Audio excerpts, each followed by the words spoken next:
clase del día de hoy. Muy bien, entonces, la clase del día de hoy, como les dije, básicamente son las generalidades. Son todas las cosas que suelen preguntarles mucho más que nada en su primer parcial de género. No tanto en el final, pero sí en el primer parcial. Entonces, ¿qué es lo que vamos a ver en la clase del día de hoy? La clase del día de hoy básicamente la van a estar comprendida en cuatro principales temas, que es el vocabulario, las leyes de Mendel, la citogenética y las anomalías cromosómicas, ¿de acuerdo? Se ve que, que son poquitos temas, pero van a ver que cada tema van a desglosarse muchas cosas, ¿ok? Muy bien. Entonces, antes de empezar con todo esto, con todas las explicaciones de lo que es la genética, qué significa esto, qué significa lo otro, hay que empezar por definir qué es la genética. Yo les pregunto a ustedes, cuando les digo la palabra genética, ¿ustedes qué suelen pensar o qué es lo que viene, se les viene primero a la cabeza? A veces también a mí me gusta también hacerles preguntas así. No los voy a regañar si se equivocan. De hecho, yo no tengo aquí respuestas correctas ni incorrectas. Entonces, pueden poner lo que quieran. O sea, pueden poner, no sé. La primera cosa que se me viene a la cabeza cuando genética, genes, cromosomas, caballos, no sé, burros. Digo, es para hacer más interactiva la clase y para que ustedes no se queden dormidos y puedan estar despiertos a la hora de que haga las explicaciones. Pero entonces, para ustedes, ¿qué es la genética? ¿Qué significa genética?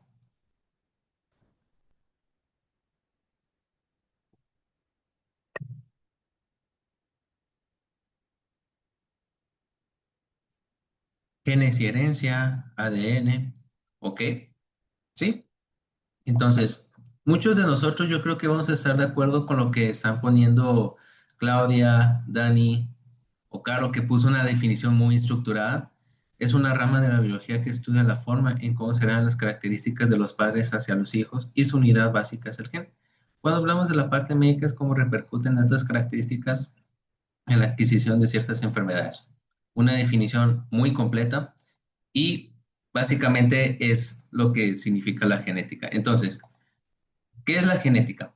La genética, como dice Caro, básicamente es una rama de la biología que se encarga básicamente de la variabilidad y la herencia de los seres vivos. ¿Ok? Básicamente estudia la forma en la que nosotros heredamos cosas hacia nuestros hijos y los hijos hacia sus propios hijos y así. O lo contrario, cómo es que nosotros recibimos características de nuestros padres cómo recibieron características de nuestros abuelos y así sucesivamente, ¿de acuerdo? Pero bien, este término es básicamente muy amplio, es un término más que nada enfocado hacia la biología, pero nosotros estamos hablando de medicina. ¿Por qué? Porque nosotros estamos estudiando medicina, ¿no? Muy bien, entonces, como dijo Caro también, la genética médica básicamente es una rama, complementando lo que dijo Caro, que se encarga del diagnóstico, estudio y tratamiento de síndromes que tengan que ver con lo que es directamente el genoma humano. ¿De acuerdo? Muy bien. Seguramente en sus clases habrán escuchado mucho lo que es el genoma humano. ¿Qué es básicamente el genoma humano? Básicamente son todos estos genes que nos hacen propiamente seres humanos. Es decir, es lo que nos diferencia, por ejemplo, de los monos, de los chimpancés, de los orangutanes, de los ratones, de los perros, de las ballenas, bla, bla, bla, bla, bla. Este fue un proyecto que se llevó a cabo en el siglo pasado y terminó, si mal no recuerdo, en 2002, 2005. Entonces, fue un estudio en donde se invirtieron miles de millones de dólares simplemente para conocer y dar una guía exacta de todos los genes que tenemos los seres humanos. Si nosotros nos podemos a leer ese libro, ese documento, y agarramos todos los genes que nos dicen y empezamos a construirlos según como viene en el documento, terminaremos creando como tal a un ser humano. Imagínense que el genoma humano son como un libro de instrucciones para ser un humano hablando genéticamente. Entonces, de eso se habla, o eso es básicamente el genoma humano, todos los genes que nos forman como tal, como un ser humano, ¿de acuerdo? Muy bien. Entonces, hasta aquí, ¿alguna duda? ¿Algo que no quieran, que no hayan entendido, quieren que vuelva a explicar?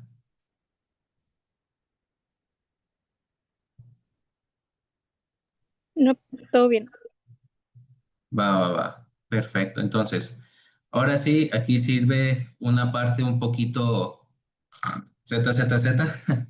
No sé qué. Es una parte un poquito tediosa. Como les dije, son términos, son vocabulario que ustedes tienen que conocer para que puedan entender lo que yo voy a explicarles un poquito más adelante. Pero yo se los voy a resumir de una forma un poco más simple, ¿ok? Entonces, el alelo. El alelo básicamente es la secuencia única y propia de cada ser humano, ¿ok? Muy bien, entonces aquí antes de continuar me gustaría hacerle otras preguntas, ¿ok? Todos tenemos los mismos genes, es decir, por ejemplo, yo comparto los mismos genes con Claudia, con Caro, con Miguel, con Valeria, o cada uno de nosotros tenemos distintos genes. ¿Ustedes qué dicen? ¿Todos tenemos los mismos genes? Dice Jesús. Caro dice también. Sami, ok, perfecto.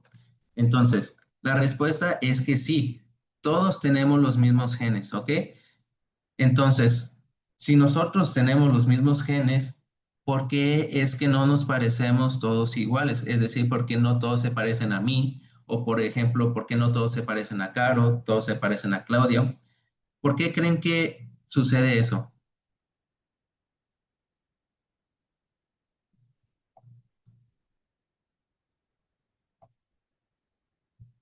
Bueno, si no lo saben, es totalmente entendible. Es una pregunta muy curiosa, la verdad.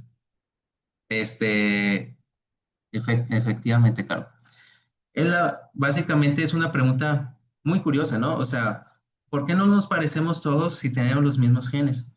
Pero es precisamente como dice Caro, es por la forma en la que nuestros propios bases nitrogenadas están acomodadas. Si no recuerdan, las bases nitrogenadas era el uracilo, tiuracilo, propiltiuracilo, bla, bla, bla, bla, ¿no? Todos eso recordamos de lo que es bioquímica. Pero bien, entonces, pongamos el siguiente ejemplo. Supongamos que el gen que determina lo que es la estatura se le conoce como ABC, ¿ok? Entonces, el gen ABC es el que propiamente está relacionado con lo que es la altura. Entonces, mira, tenemos aquí el gen ABC, A, B y C. El gen ABC básicamente se encarga de darnos como tal lo que es la estatura, pero ¿por qué si el gen ABC, que es el encargado de dar nuestra altura, algunos miden más, otros miden menos? Imaginemos que están puestos de la siguiente forma. A de adenosín, U de uracilo y P. Supongamos que esta es la forma en la que están acomodadas lo que son las bases nitrogenadas. Cuando estas bases nitrógenas están superpuestas de esta forma, supongamos que da la codificación para que la persona sea alta. Pero si nosotros lo acomodamos de la siguiente manera como P, U, A, va a estar propicia para que la persona sea baja. ¿Ok? Así, baja. Entonces, cuando están acomodadas de esta forma distinta que el AUP es para los altos y PUA es para los bajitos, esta configuración que va a ser única para cada persona, a esto se le conoce como alelo. Es básicamente la secuencia de genes únicas y propia de cada ser humano. Aquí yo lo puse de una forma sencilla, de que nada más tres bases nitrogenadas, pero son miles y miles y miles de millones de bases nitrogenadas las que nos configura como tal los genes, la que nos configura como tal lo que es el gen propiamente, vaya. Pero cada uno de nosotros tenemos una secuenciación genética única, hablando de cada individuo. Y esa propia secuenciación única de cada uno de nosotros, nuestros propios genes están secuenciados a nuestra, personalizados solamente para nosotros, y a eso es como se le conoce un alelo, ¿ok? Es decir, pues la secuencia única y propia de cada gen de cada ser humano, ¿ok? Muy bien. Entonces, locus, básicamente sitio específico en un gen, en un cromosoma. No creo que haya mucha complicación. Loci, el plural de locus. Y ahora bien, aquí vienen otros dos términos que son interesantes, ¿ok? De aprender. Tenemos lo que es el genotipo. El genotipo básicamente es el conjunto de genes que forman al individuo. Es decir, pues sí, básicamente, si yo agarro todos mis genes, estaría hablando de mi propio genotipo. Es decir, todos esos genes me forman a mí. Si yo agarro todos los genes, por ejemplo, de Caro, esos genes serían su genotipo, es decir, todos los genes que formarían como tal a Caro. Si le agarro los de Claudia, pues el genotipo de Claudia y así. Ahora, el fenotipo básicamente es la representación visual de los genes, ¿ok? Es básicamente la expresión como tal de los genes. Por ejemplo, en mi caso sería, por ejemplo, la piel un poco blanca, ojos color verdes, el cabello chino, labios algo gruesos, etcétera. Pero, por ejemplo, en otra persona puede ser una tez un poco más oscura, ojos cafés, cabello café, ojos rasgados, labios gruesos, labios finos, etcétera. Es decir, básicamente son las características físicas que podemos ver de cada persona. Entonces, y pues de hecho es muy fácil aprenderse cuál es el genotipo y cuál es el fenotipo. Gen, pues obviamente habla de los genes, ¿no? Y feno, podríamos relacionarlo con que empieza con la F de físico. Entonces, de esa forma, ustedes se la podrían aprender un poquito más fácil, ¿de acuerdo? Muy bien. Entonces, hasta aquí, ¿alguna duda con alguno de los términos que acabo de describir? Estos tres principalmente son los que a mí me importan, porque estos sí los que vamos a ver más adelante y con las cuales muchas podemos llegar a confundirnos. Entonces, muy bien. Entonces, eh, va que va. Igual, si quieren, y más adelante no recuerdan o quieren que la vuelva a explicar, me avisan y me puedo regresar con todo gusto, no pasa nada. Muy bien, entonces, eh, ok. Ahora, vamos a hablar de otro más vocabulario. Entonces, creo que este ya es el último vocabulario que vamos a ver por ahora. Pero bien, entonces, vamos a hablar acerca de lo que es un ser homocigoto. Un ser homocigoto se podría representar como la presencia de dos copias idénticas de un gen en un organismo. Nosotros vamos a ver ahorita un poquito más adelante con lo que son los cuadros de Punnett, que nosotros podemos representar a los genes de dos formas distintas, con una letra mayúscula y con una letra minúscula. Cuando nosotros tenemos dos letras mayúsculas o dos letras minúsculas, decimos que es un ser homocigoto, es decir, tiene dos letras del mismo tamaño, es decir, dos letras mayúsculas o dos letras minúsculas, ¿ok? Eso es un ser homocigoto.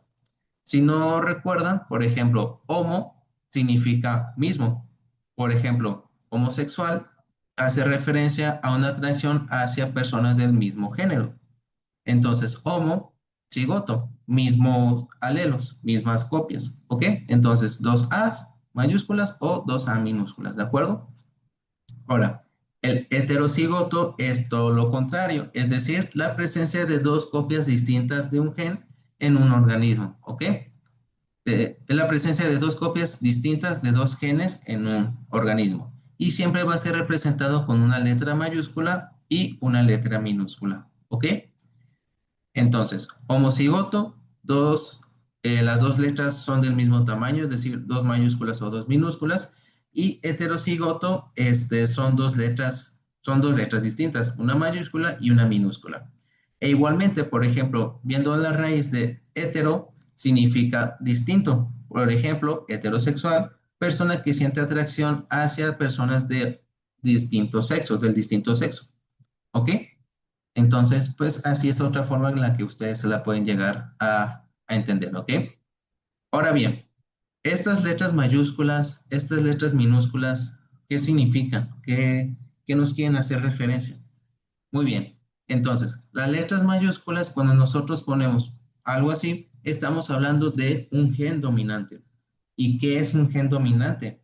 Un gen dominante es, como su nombre lo dice, este gen que va a tener mayor presencia en el organismo. Es decir, con su simple presencia es más que suficiente para hacer que todos los genes que estén a su lado dejen de presenciarse y solamente se muestre él, ¿ok? Es el que va a tener mayor presencia en un organismo, ¿de acuerdo? Por ejemplo, genes dominantes en los humanos podría ser ojos color café, cabello tipo lacio, labios gruesos, tez oscura, etcétera, ¿ok? Esos son los genes dominantes, los genes que la mayoría de los humanos deberían de tener y deberían demostrar.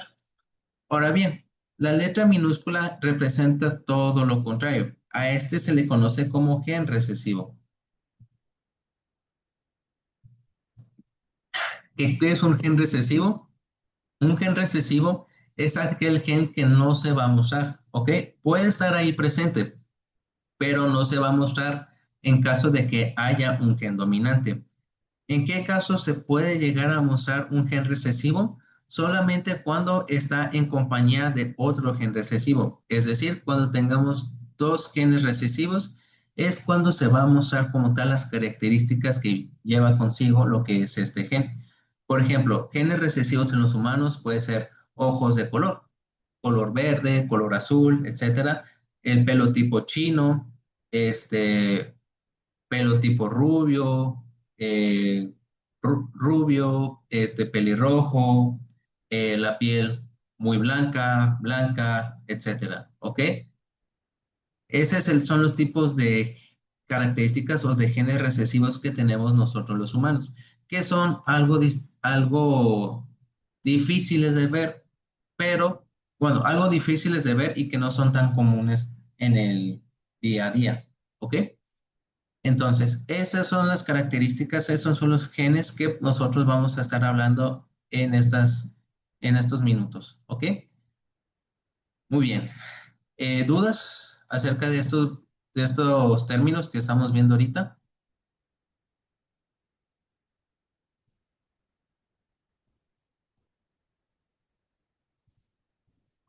Va que va. Muy bien, muy bien. Ok. Entonces, si no hay dudas, ahora sí ya se viene lo interesante de la clase, que ya es un poquito más interactivo y que estas, ojo, sí son preguntas de examen. Entonces, sí pongan atención y sí pongan su mayor concentración en estas partes, principalmente porque estas son preguntas que siempre vienen en el examen y que siempre suelen batallar para responder, ¿ok? Muy bien, entonces, vamos a hablar ahora acerca de las leyes de Mendel, ¿ok? Yo creo que ya todos conocemos la historia de Gregorio Mendel, ¿no? Nos las enseñaron en la secundaria, en la prepa, si es que vieron biología muy enfocada o así. Si no lo recuerdan, pues recuerdan, Gregorio Mendel era este sacerdote que empezó a describir cómo es que las características genéticas pasaban de generación a generación. Empezó a hacer esos experimentos con las semillitas, que las empezó a juntar, empezaron a tener hijos esas semillitas y ya a partir de este experimento empezó a describir las características que hasta el día de hoy seguimos utilizando para describir lo que es una herencia genéticamente hablando, ¿ok? Pero bien, para esto Gregorio creó tres leyes principales para describir lo que es la herencia, hablando desde un punto de vista genético. Y muy bien, entonces, tenemos lo que es la primera ley de Mendel, también conocida como la ley de la uniformidad. ¿Qué nos dice esta ley? Cuando dos homocigotos se cruzan, toda la descendencia será heterocigota. Muy bien, entonces, ¿qué quiere decir esto? Para esto tenemos el siguiente ejemplo que podemos ver en esta imagen. Tenemos a papá que tiene lo que es el cabello color café y ojos cafés. Y tenemos a mamá que tiene un pelo rubio y que tiene ojos color azules. En esta tabla vemos representado lo que vemos aquí en la imagen. papá viene siendo lo que son los genes dominantes A y A, es decir, los ojos cafés y el cabello café. Y mamá tiene dos genes recesivos, es decir, tiene el cabello rubio y tiene los ojos azules. Cuando nosotros juntamos a los papás y pues tienen hijas, vemos cómo todas las hijas pues son exactamente iguales. Es decir, tienen el cabello café y los ojos cafés. ¿Esto a qué se debe? Esto se debe a que principalmente, como describí anteriormente, los genes dominantes no hace falta que hayan dos genes dominantes. Con que haya un solo gen dominante es más que suficiente para que éste se pueda expresar como tal. A diferencia de los recesivos, que estos sí necesitan que estén presentes dos para poder mostrar sus características. Entonces, en este caso, como papá tiene los dos genes dominantes, pues vamos a ver que siempre va a estar presente lo que son estos genes dominantes. Y como tal, nos va a dar un resultado que todas las hijas van a ser 100% heterocigotas. Es decir, van a tener lo que es el gen recesivo de papá y un gen recesivo de mamá. Y se va a ver de la siguiente forma. ¿Ok? Y pues ya, eso es todo básicamente. Está sencillo, está fácil, pero de lo que vamos a ver a continuación es un poquito más difícil, ¿ok? Entonces, ¿alguna pregunta acerca de esta primera ley? Está súper sencilla, ¿no? Está fácil, está digerible, pero bien, va. Ahí. Ok, ahora bien, ya sigue algo un poquito más complicado, un poco más complejo, pero tranquilos, yo les voy a explicar. Entonces, tenemos lo que es la segunda ley, o también conocida como la ley de la segregación. ¿Qué nos quiere decir esta ley? De nuestros dos alelos, solamente uno de ellos avanzará hacia la siguiente generación. Ay. Entonces, tenemos el mismo caso. Ahora, en esta ocasión tenemos algo un poquito más complicado. En este caso tenemos a papá. A papá tiene lo que son el cabello café, pero tiene ojos azules. En cambio, mamá, ella es rubia, pero tiene ojos cafés. Y los papás son representados en la siguiente tabla. Vemos cómo ambos tienen tanto características dominantes como características recesivas. En el caso de papá, su característica dominante sería lo que es el cabello café y su característica recesiva sería lo que son los ojos azules. Entonces, en este caso también, papá estaría representado en esta fila, siendo lo que son el cabello café la característica dominante y los ojos azules la característica recesiva. En cambio, mamá, vemos cómo tiene los ojos cafés y tiene lo que es el cabello rubio. En este caso, su característica dominante serían los ojos cafés y su característica recesiva sería lo que es el cabello rubio. Entonces, nosotros al cruzar a lo que son a mamá y a papá, vamos a tener el siguiente resultado. Vemos primeramente cómo las dos genes dominantes se van a juntar, teniendo el primer homocigoto en este caso. Ahora bien, si nosotros cruzamos esta A con esta A, vamos a ver también una mayúscula y una A minúscula, que vimos anteriormente que recuerdan, cuando hay una letra mayúscula y una letra minúscula, es un ser heterocigoto, es decir, son dos copias distintas de genes en un mismo organismo. ¿Ok? En este caso, pues igual, tenemos lo que es la A minúscula y la A mayúscula y vemos igual un heterocigoto. Ahora bien, hasta aquí vemos que hay genes dominantes. Entonces, en este caso, vemos que que la hija, pues claramente tendrá el cabello café y los ojos cafés. La segunda hija también, los ojos cafés y el cabello café. La tercera hija también, ojos cafés, cabello café. Pero aquí ocurre algo interesante. ¿Ok? ¿Qué es lo que ocurre? Vemos como la última hija va a tener un gen recesivo y otro gen recesivo. ¿Y qué es lo que les he dicho en estos minutos? Que para que un gen recesivo se muestre como tal, necesita tener la presencia de dos genes recesivos. Es decir, en este caso se estaría cumpliendo lo que yo les estoy diciendo. al haber dos genes recesivos, por fin se van a poder mostrar. Y vamos a tener como resultado a la última hija, que ella va a tener lo que es el cabello rubio de mamá y los ojos azules de papá. Entonces, en este caso, podríamos verlo de la siguiente forma. Vamos a ver que existen homocigotos y heterocigotos. Van a haber 50% homocigotos y 50% de heterocigotos. ¿Cómo podemos ver esto mejor?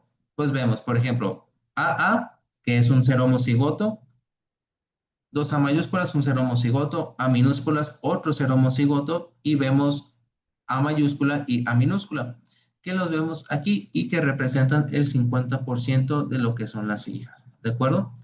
Entonces, dicho de otra forma, la segunda ley o la ley de la segregación habla de cómo es el resultado de la combinación de dos seres heterocigotos, siendo que la descendencia van a ser 50% heterocigotos y 50% homocigotos.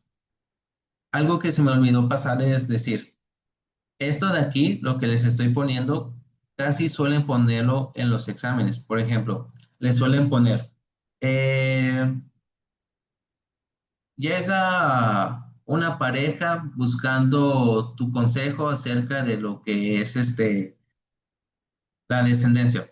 Ellos quieren tener hijos, pero te explican que quieren tener hijos con los ojos azules. Ves tú que papá tiene los ojos azules, pero su mamá no. Entonces, y ves que el papá tiene cabello café y su mamá tiene los ojos, digo, el cabello rubio. Si nosotros hiciéramos una tabla de Mendel, ¿cómo estaría representado este caso? Y pues ya ustedes dirían, no, que pues hay 50% de que sea homocigoto y 50% de que sea heterocigoto.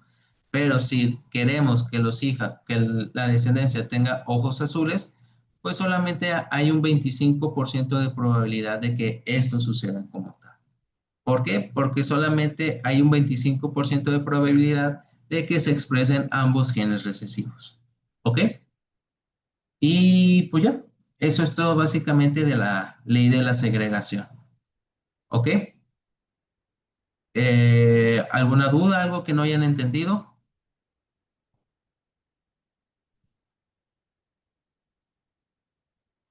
Yo, Ah, ¿qué pasó?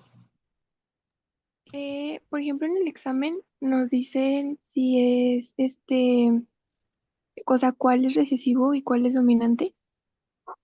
Sí, sí, sí, ahí en el examen le suelen poner de que, no sé, las habichuelas color verde son las recesivas y las habichuelas color amarilla son las dominantes. Por eso no te preocupes, si te ponen cuál es cuál. Gracias. De nada. Muy bien, entonces, si no hay dudas, ahora sí pasemos a la última ley y la ley un poquito más tardada. No, no es cierto, no está tan tardada, está sencilla, pero la hacen difícil de entender. ¿Por qué? Ya lo vamos a ver. Muy bien, entonces vamos a hablar de la última ley, la tercera ley o ley de la segregación independiente. ¿Qué quiere decir esto? Las segregaciones de todos los genes de nuestro cuerpo corren independientemente una de la otra. A simple vista, lo que acabo de leer puede parecer un poco confuso, puede ser algo difícil de entender. O sea, ¿cómo que la segregación desde todos los genes de nuestro cuerpo corren independientemente una de la otra? ¿Qué quiere decir eso? Yo no hablo chino, mejor explícamelo en español. Entonces, lo que quiere decir esto es básicamente que el alelo que se va a heredar tiene 50% de probabilidad de ser de mamá o de papá. ¿Cómo podemos representar esto? Por ejemplo, mi abuelo paterno tiene los ojos color verde. Mi papá, en cambio, tiene los ojos color café. Yo tengo los ojos color verde. Ahora, ¿ustedes creen que están viendo como que un cierto patrón, ¿no? O sea, como que una generación sí tiene los ojos verdes y la otra generación no lo va a tener. Si siguiéramos nosotros este patrón, en teoría, mi hijo no debería de tener los ojos verdes. Pero lo que nos dice esta ley es que como tal no existe algo no existe una, ¿cómo decirlo? Eh, no existe un patrón como tal de herencia. ¿Esto qué quiere decir? Mi hijo puede tener los ojos verdes, propiamente los míos, o los ojos color café de mi pareja. Y, por ejemplo, mi hijo, cuando vaya a tener su hijo, es decir, mi nieto, el nieto puede tener como tal también los ojos verdes, propiamente míos, o puede tener los ojos color café, color azul de su pareja, y así, ¿ok? Entonces, básicamente, la tercera ley lo que nos quiere decir es que no existe como tal un patrón definido de herencia. Todo es al azar, todo no existe como que con este patrón tú vas a determinar si tu hijo tiene ojos cafés, u ojos verdes, u ojos azules, grises, rojos, morados, no sé. Es como que es al azar. O sea, como puede ser que tenga los ojos de su papá, o puede tener los ojos de su mamá. O puede tener el cabello de su papá, o puede tener el cabello de su mamá. Eso es básicamente lo que nos quiere decir la tercera ley, que no existe como tal un patrón que nosotros podamos usar para definir eh, qué características va a tener nuestro hijo al momento de cruzarnos con nuestra pareja. Y ya, eso es básicamente todo lo que nos quiere decir lo que es la tercera ley. Yo creo, yo creo que me equivoqué con lo que dije. Yo creo que esta ley es como que la más fácil, ¿no? De entender. O sea, la tercera ley nos dice que no hay un patrón como tal para determinar la herencia. Es todo al azar. Y ya. Eso es básicamente lo que nos quiere decir la tercera ley. Muy bien. Entonces, hasta aquí. ¿Dudas acerca de las leyes de Mendel? ¿Algo que no hayan entendido?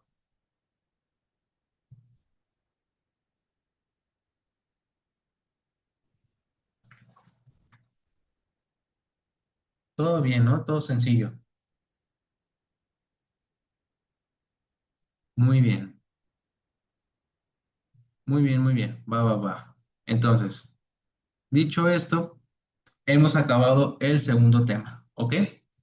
Ya vamos a la mitad del temario.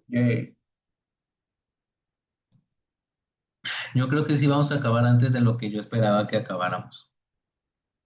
Pero bien, entonces, vamos a darle ya para acabar lo más pronto posible. Muy bien. Entonces, el siguiente tema que vamos a hablar es acerca de la citogenética. ¿Qué es la citogenética? Aquí lo puse abajito. Básicamente es el estudio de los genes, ¿ok? Como vimos anteriormente, la genética tiene que ver con la variabilidad, la herencia en los seres vivos. Pero bien, dentro de esta variabilidad, herencia, existen lo que son los genes. Entonces, ¿cómo nosotros podemos saber qué pedo con la herencia y con la variabilidad? Estudiando los genes, ¿ok? Eso es básicamente la citogenética. Pero bien, dentro de la citogenética tenemos algo conocido como lo que es el ciclo celular. Nosotros ya vimos esto de Embrio, seguramente si estuvieron con Alan, lo habrán visto, o si vieron las clases de Norberto, o pues si fueron a clases y pusieron mucha atención, o incluso desde mucho, mucho antes, o sea, desde la secundaria prepa, yo creo que ya nos explican algo más o menos con lo que tiene que ver el ciclo celular. Pero yo les voy a volver a repetir, les voy a volver a enseñar lo que es el ciclo celular, por si es que se nos pasó una cosita, un detalle, ¿de acuerdo? Muy bien. ¿Qué es el ciclo celular? El ciclo celular como tal es el ciclo de vida de una célula. Aquí vamos a aprender un poquito acerca de qué es lo que sucede en la vida de una célula, cómo nace, cómo se desarrolla y cómo finalmente muere, ¿de acuerdo?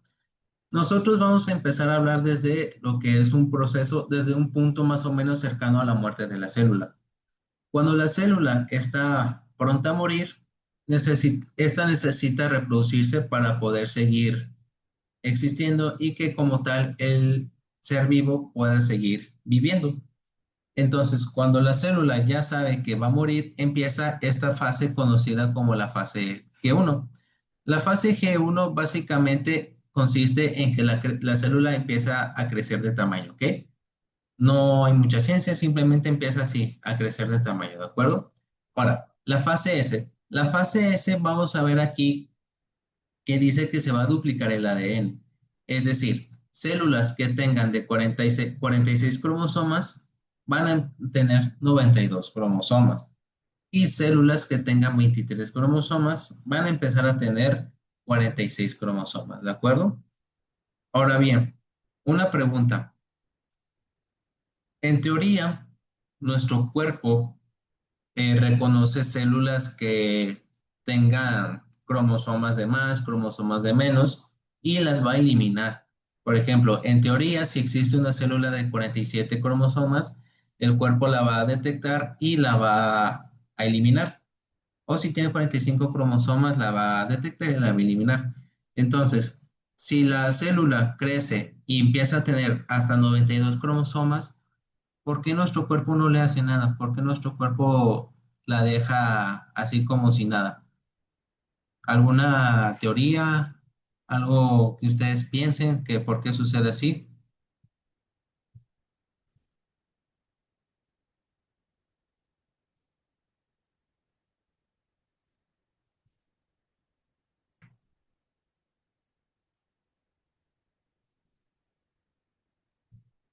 Una pregunta interesante, ¿no?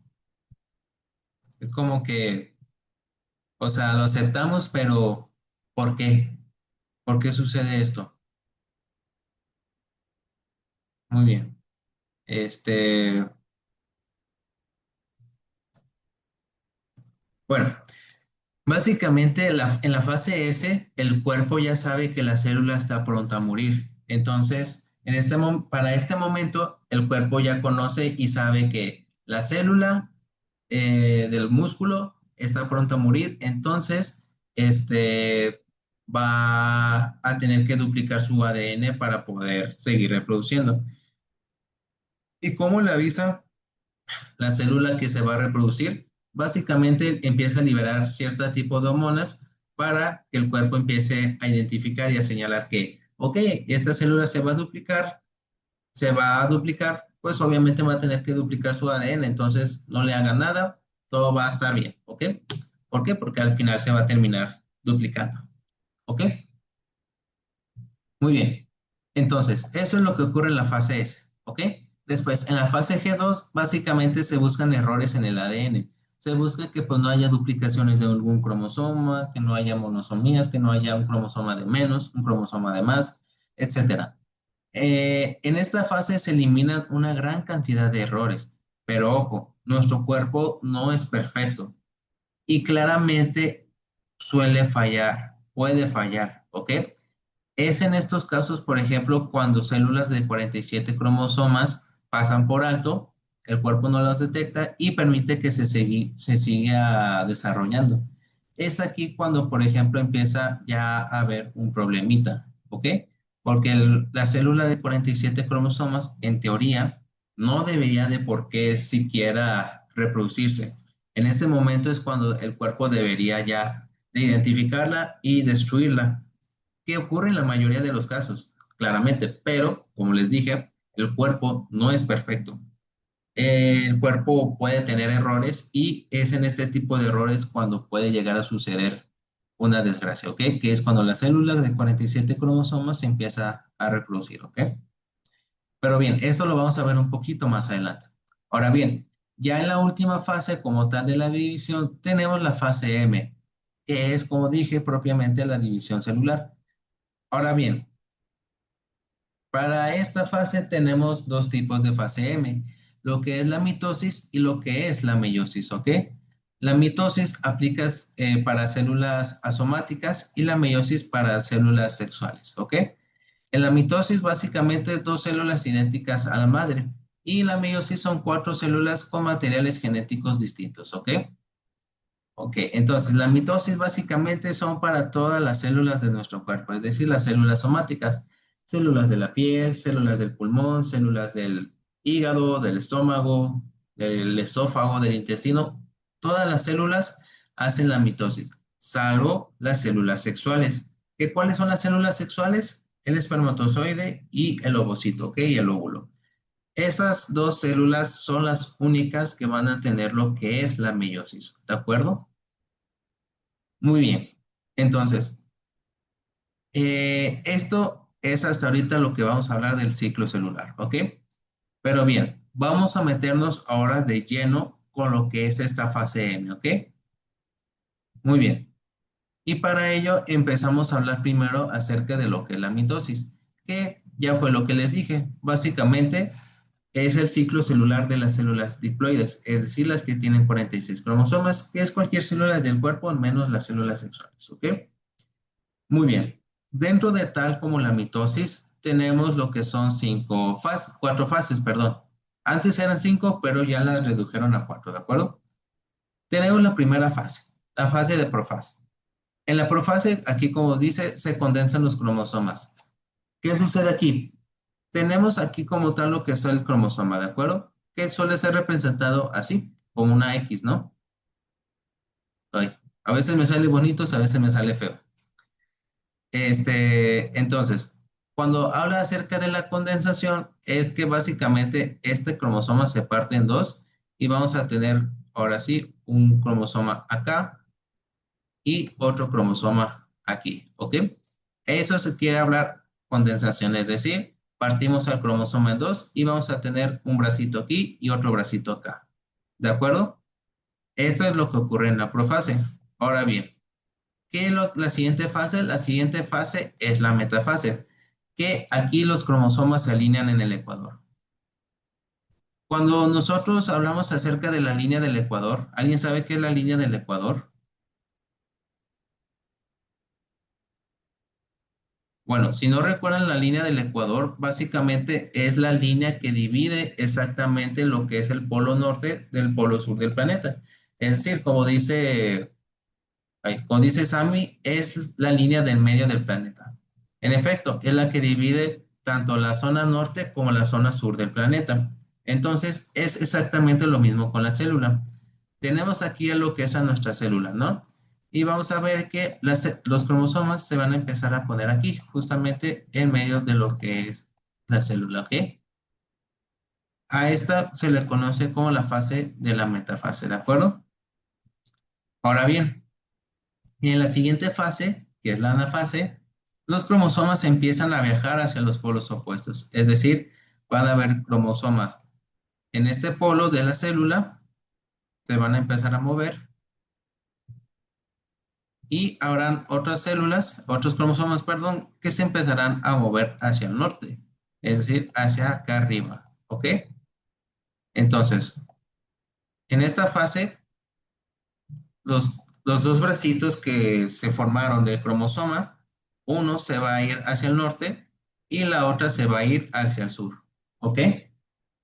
Y finalmente, en la última fase, la telofase, que es básicamente la regeneración de la envoltura nuclear. ¿Ok? Entonces, para este punto, la célula más o menos se va a ver así. ¿Ok?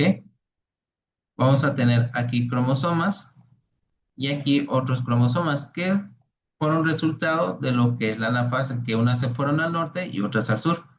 Cuando ya tenemos, en este caso, 46 cromosomas aquí en el norte y 46 cromosomas aquí en el sur, la célula empieza a volver a regenerar su capa. La regenera, la regenera y la regenera. Y para este punto ya se formaron dos células con 46 cromosomas cada una, ¿ok? Y así es como tal se forma, se hace lo que es la mitosis. ¿De acuerdo?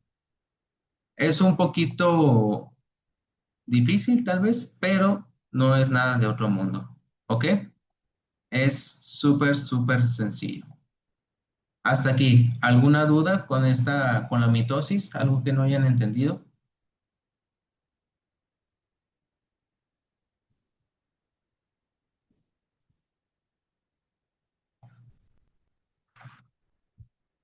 Va, que va.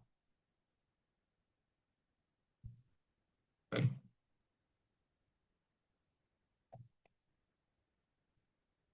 Va, que va. Les digo, estas son cosas que ya hemos visto de que desde la secundaria, entonces es cosa nada más de recordar, ¿de acuerdo? Muy bien.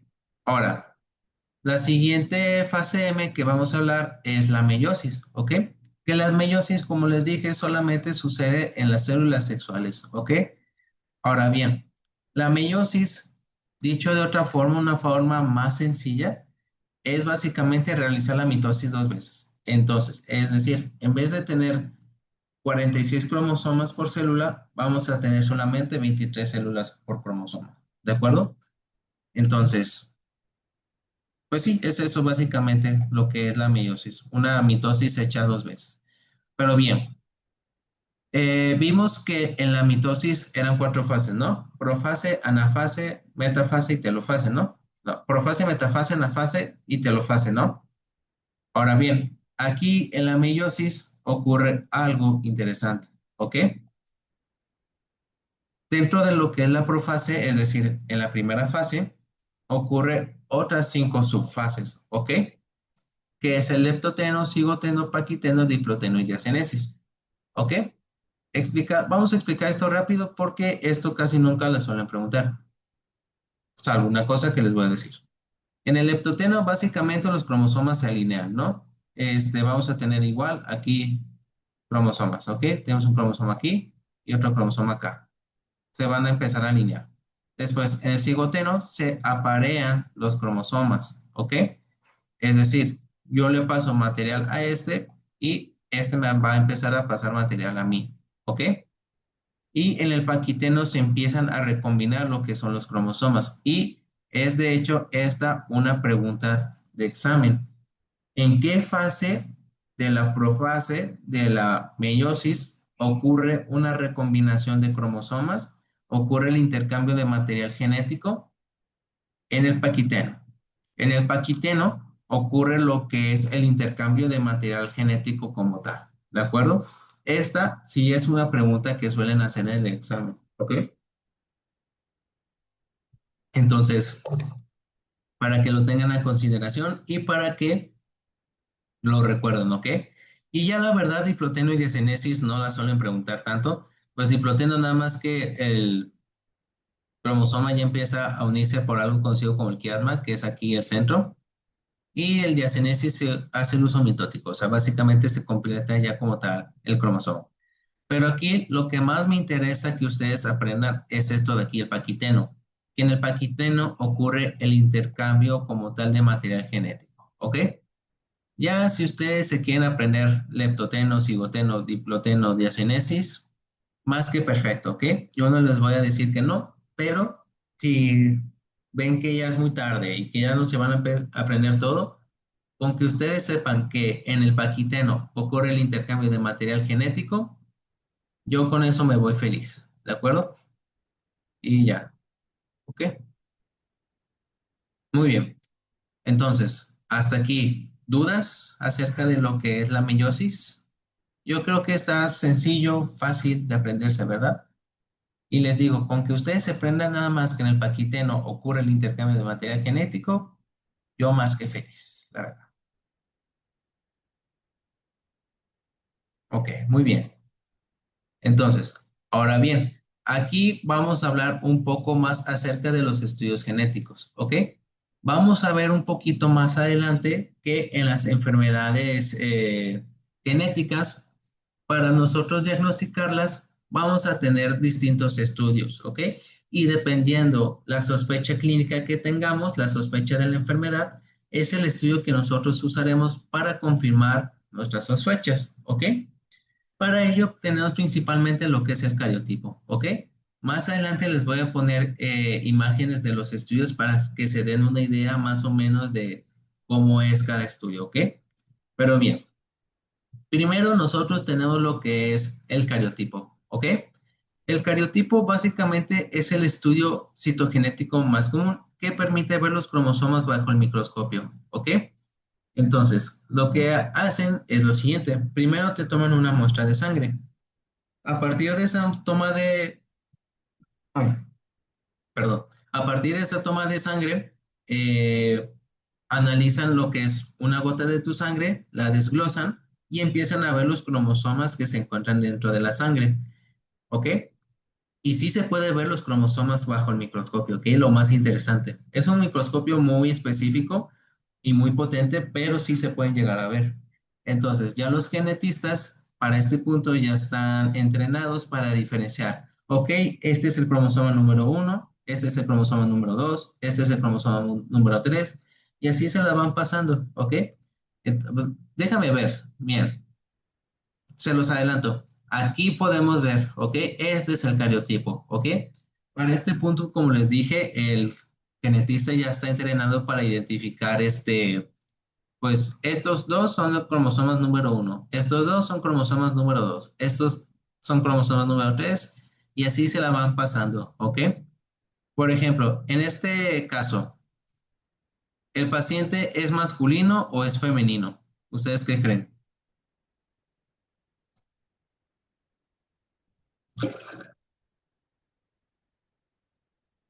Masculino.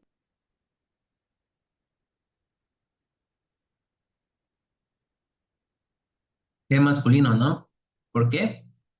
Porque vemos aquí que tiene el cromosoma X y aquí vemos que también tiene el cromosoma Y, ¿ok?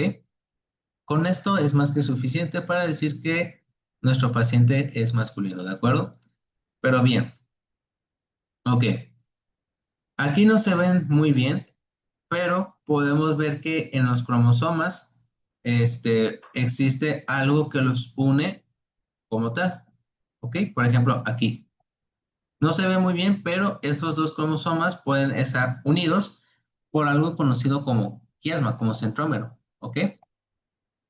¿Qué es esto de aquí? Lo que básicamente une un cromosoma con otro cromosoma, ¿de acuerdo? Pero bien, los genetistas, para hacer la vida más difícil y complicarnos la vida a nosotros, a los estudiantes, dijeron, oye, ¿y si clasificamos a cada gen de acuerdo a su estructura? Es decir, en dónde está ubicado su centrómero, si está en el medio medio, si está hasta el polo, un poquito arriba del centro o casi más cerca del polo. Sí, vamos a hacerlo más difícil de entender. Entonces, para eso hicieron lo que es conocido, pues una clasificación para clasificar los genes según el centrómero, ¿ok? Lo clasificaron de la siguiente forma. Tenemos a los metacéntricos, que son estos de aquí, que tienen su centrómero en el mero centro. Acrocéntricos, que son los que tienen aquí un poquito arribita lo que es su centrómero, casi casi que en el polo. Y los acrocéntricos, que aquí, digo, los submetacéntricos, que son estos de aquí, que están un poquito más arriba del centro. ¿Ok? Muy bien. Entonces, esta es una parte algo complicada de ver, dicho de esta forma, porque son algo difíciles de saber cuáles son los cromosomas metacéntricos, los cromosomas acrocéntricos y submetacéntricos. Y lamentablemente esto sí lo tenemos que aprender. ¿Por qué? Vamos a ver más adelante que existe algo conocido como translocación robertsoniana, que es básicamente un tipo de enfermedad que afecta los cromosomas acrocéntricos, es decir, estos de aquí nada más, ¿ok? Pero para saber cuáles son los acrocéntricos, pues cuáles son la translocación robertsoniana, obviamente tenemos que saber cuáles son los cromosomas acrocéntricos, cuáles son los metacéntricos, ¿ok? Y para ello traté de inventarme la siguiente mnemotecnia, ¿ok? Es un poquito forzada, lo sé, pero de esta forma es como que me he podido aprender un poquito acerca de lo que son los cromosomas metacéntricos, ¿ok? Y submetacéntricos y acrocéntricos, ¿ok? Bien, entonces, tenemos a los metacéntricos, ¿no? Los metacéntricos van a ser el número 1, el cromosoma 1 y 3, ¿ok? Ahora bien, si nosotros unimos estos dos números, tenemos al número 13, ¿verdad? Que va a ser el primero de los acrocéntricos, ¿ok? Entonces tenemos metacéntricos 1 y 3. Los vamos a unir y tenemos el número 13, que es el primero de los acrocéntricos. Ahora, los siguientes dos números del 13, es decir, el 14 y el 15, también van a ser acrocéntricos, ¿ok? Entonces, 1 y 3 son metacéntricos. Los unimos y tenemos al primer el primer acrocéntrico, es decir, el 13. Después, los siguientes dos números, 14 y 15, también son acrocéntricos. Después, el siguiente número que le sigue, es decir, el 16, vuelve a ser metacéntrico. ¿Ok? Ahora, si nosotros al 16 le sumamos 3, que es el segundo número de los metacéntricos, tenemos el 19, que también va a ser metacéntrico. Y si al 19 le sumamos 1, de que es el primer metacéntrico, tenemos al número 20. Entonces, hasta ahorita, 1 y 3 metacéntricos. Los unimos, tenemos al 13, que es el primer acrocéntrico. Los siguientes dos números, 13, es decir, 13, 14 y 15, también son acrocéntricos. El siguiente número que le sigue, 16, es metacéntrico. Si le sumamos 3, tenemos 19, que también es metacéntrico. Y si le sumamos 1, también 20, es también metacéntrico. Y con eso tenemos ya todos los metacéntricos, ¿ok? Y pues los siguientes dos números, 21, 22, van a ser acrocéntricos. Y ya. Yo sé que es un poquito difícil de entender, un poquito rebuscada la mnemotecnia, pero créanme es que si le empiezan a decir así, 1, 3, 13, 14, 15 son acrocéntricos. El siguiente número 16 es metacéntrico. Si le sumamos 3, el primer metacéntrico, 3, nada, nada, se lo van a aprender. Yo me aprendí de esta forma los metacéntricos y acrocéntricos. Me tardé como 15, 20 minutos más o menos aprendiéndomela y créanme que hasta ese momento, hasta este momento no se me han olvidado, ¿de acuerdo? Y bien, se preguntarán, entonces, ¿qué le pasó a los cromosomas 2, 4, 5, 6, 7, 8, 9, 10? O sea, los que no aparecen aquí, todos los demás cromosomas que no aparecen para términos de examen van a ser submetacéntricos, ¿ok? Cualquiera que no se vea en este listado de números que están aquí, van a ser submetacéntricos, ¿ok?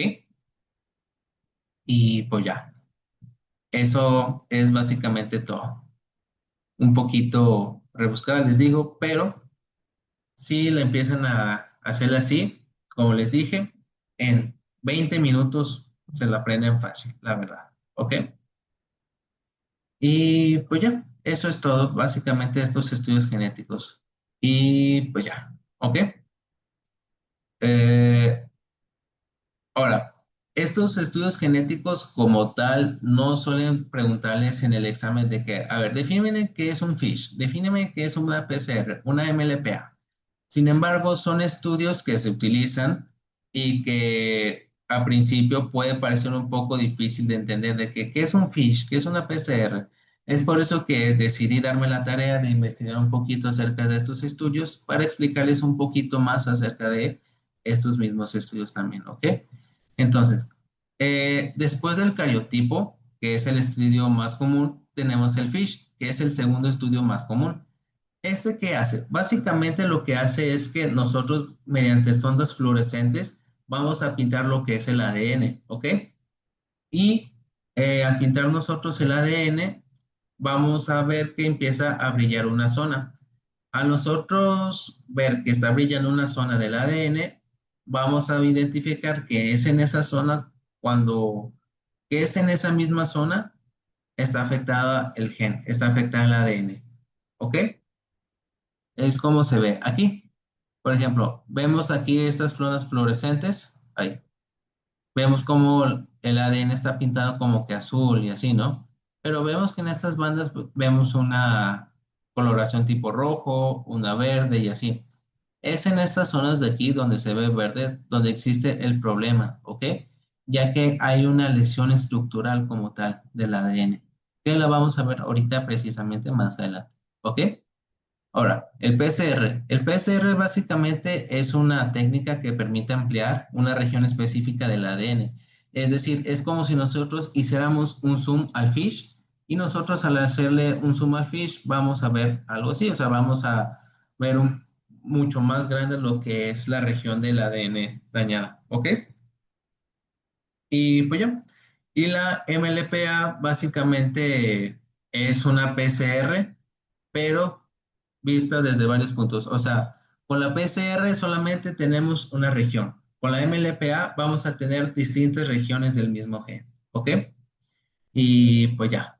Les digo, esto no es pregunta como tal de examen, pero Si ustedes entienden más o menos cómo funciona una PCR, cómo funciona un FISH, más o menos ya van a saber como que, ok, tiene sentido que este estudio se haga con lo diagnostiquemos con este estudio como tal, ¿ok?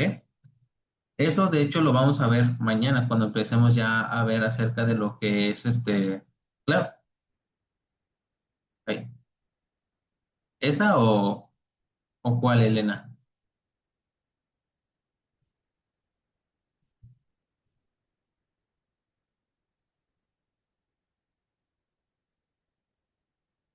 Ah, va, va, aquí está. Entonces, básicamente, como les decía, no suele ser pregunta de examen, o sea, no te van a poner de que, defíneme qué es una fish, ¿para qué utilizamos la fish? ¿Para qué utilizamos la PCR? O así, pero no hay de qué, Elena.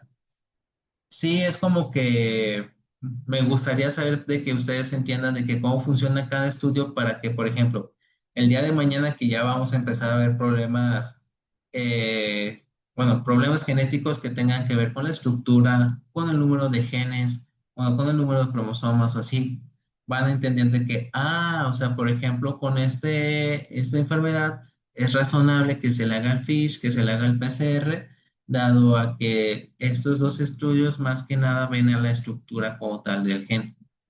O sea, por eso utilizamos el cariotipo, porque con este cariotipo, con este estudio, podemos saber si hay un cromosoma de más, si hay un cromosoma de menos, o así. ¿De acuerdo? Y pues ya, ¿ok? Entonces, hasta aquí, ¿dudas acerca de estos estudios o de cualquier tema que hemos visto hasta ahorita?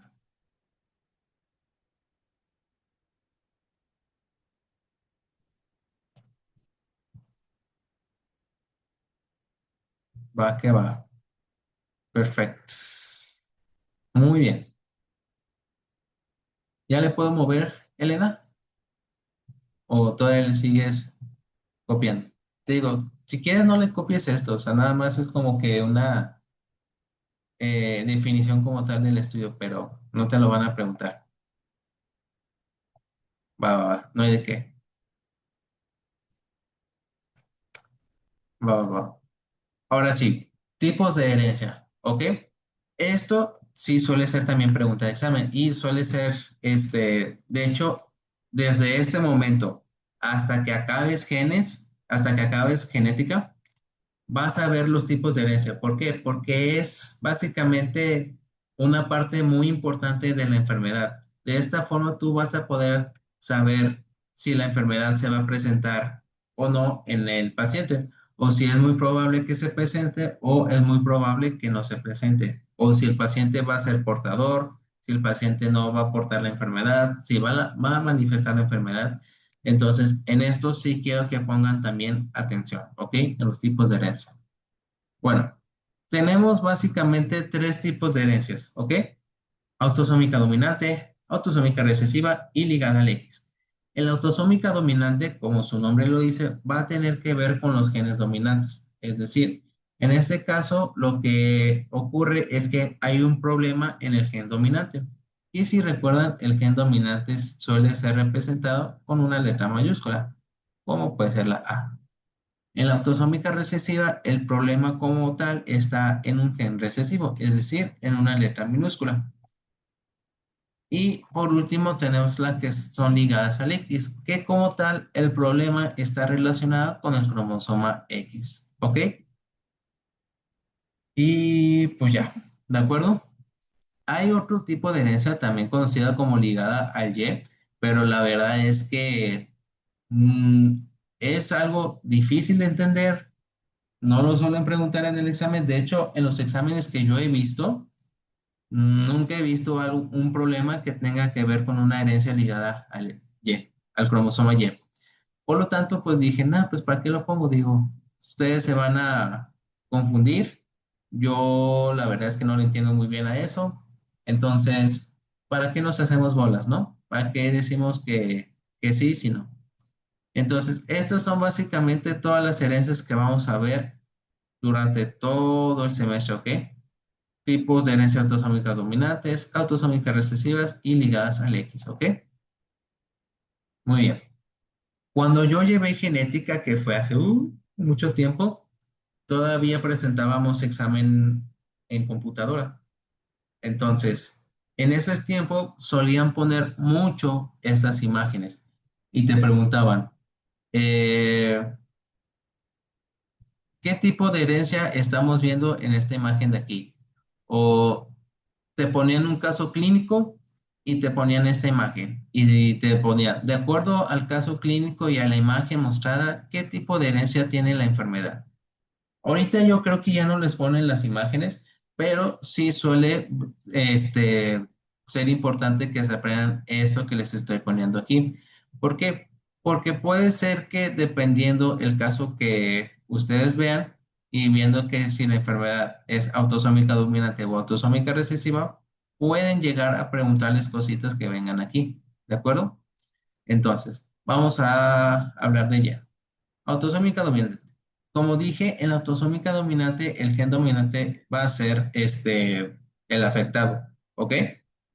Entonces, para las enfermedades autosómicas dominantes, vamos a ver que tienen un patrón vertical, es decir, va a ir brincando de generación a generación, es decir, lo va a tener un familiar, este familiar se lo pasa a su descendencia y su descendencia se lo va a pasar a su siguiente descendencia y así, ¿ok?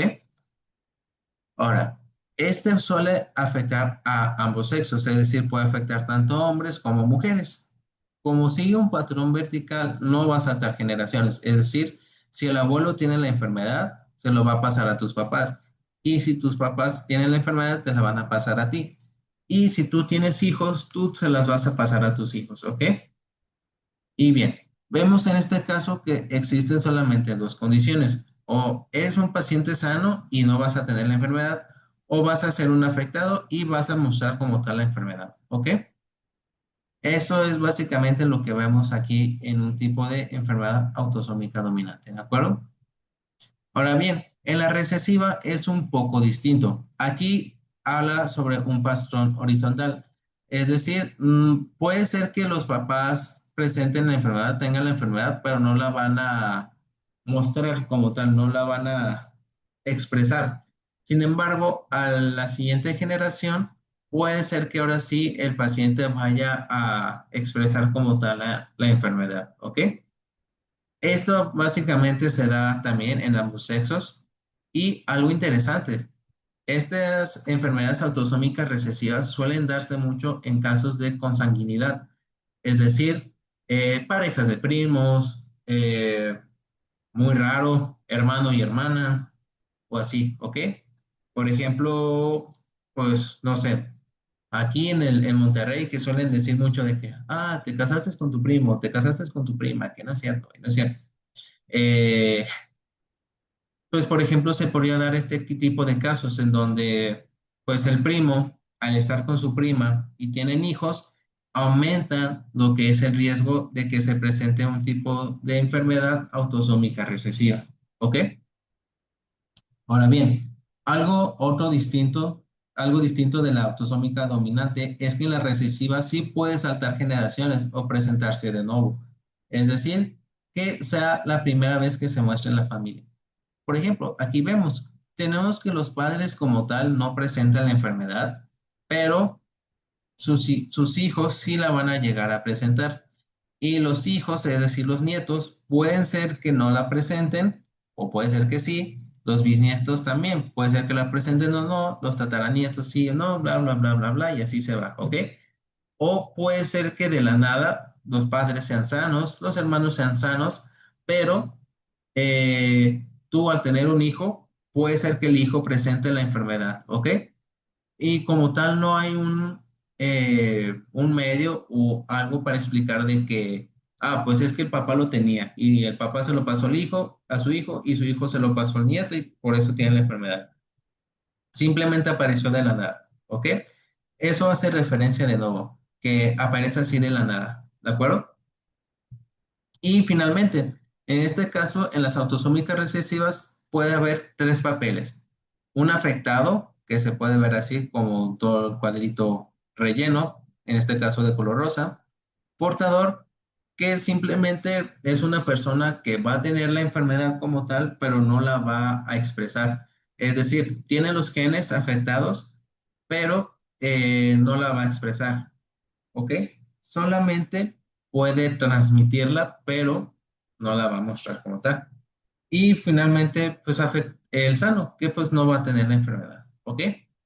Entonces, algo que podemos ver es que, por ejemplo, si tú te aprendes las características de la autosómica dominante, prácticamente ya te aprendiste las características de la autosómica recesiva. ¿Por qué? Lo único que comparten en común la autosómica dominante y la recesiva es que se da en ambos sexos, o sea, puede darse en hombres y en mujeres, pero todo lo demás va a ser totalmente distinto, ¿ok? Si la dominante tiene un patrón vertical, la recesiva tiene un patrón horizontal. Si la dominante no salta generaciones, la recesiva sí la puede hacer e incluso que aparezcan nuevos, ¿ok? Y si en la dominante hay afectados y sanos, también hay afectados y sanos, pero se agrega uno más, que es el portador, ¿ok? Y ya, o sea, casi casi que todo lo demás es distinto, ¿ok? Entonces, si tú te aprendes el patrón autosómico dominante, casi casi que tienes el recesivo, ¿ok? Y pues nada más recuerda este tercer punto. Nosotros vivimos en Monterrey, en donde se dice que el primo se casa con la prima, y pues ya, con eso te aprendiste el tercer punto. O sea, incluso ya viviendo en Monterrey, ya te aprendiste el tercer punto, ¿ok? Y pues ya, esos son básicamente las autosómicas dominantes y autosómicas recesivas. Ahora, tenemos a lo que es ligada al X. Y para esto vamos también a hablar acerca de dos tipos. Las enfermedades ligadas al X pueden ser al X dominante o al X recesivo, ¿ok? Y básicamente comparten las mismas características que sus hermanas dominantes y sus hermanas recesivas. Es decir, una ligada al X dominante también presenta un patrón vertical, como la dominante. No salta de generaciones como la dominante. Y solo son afectados y sanos, como la dominante. Y la recesiva es lo mismo. Es un patrón horizontal como como las recesivas, como las autosómicas recesivas. Nada más aquí puede ser algo un poco distinto.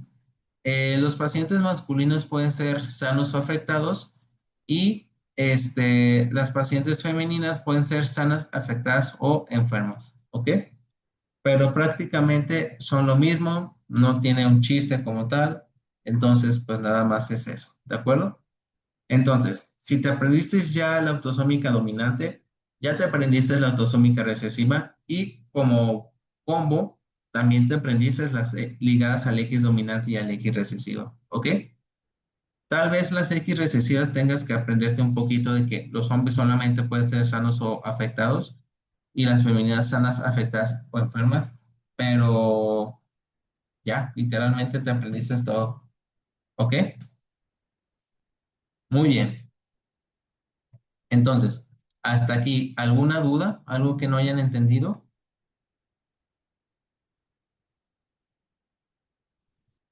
Ya casi acabamos, creo. Creo que nos falta un tema y ya con eso acabamos.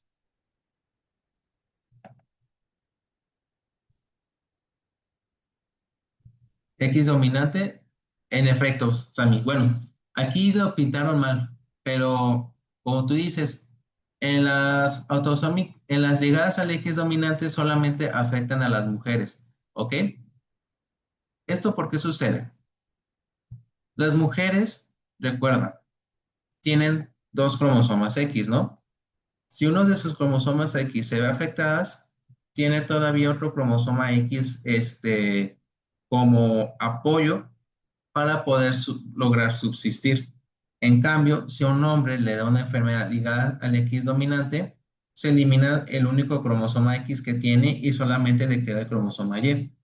Que el cromosoma Y no es lo suficientemente fuerte como para poder apoyar o poder lograr mantener con vida al individuo y por lo tanto el paciente va a morir, ¿ok?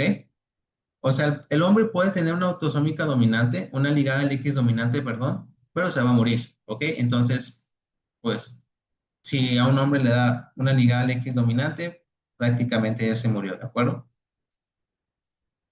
Pero sí, nada más al X dominante le da a las mujeres, ¿ok? Sí, de hecho no sé por qué lo pintaron así, qué pedo.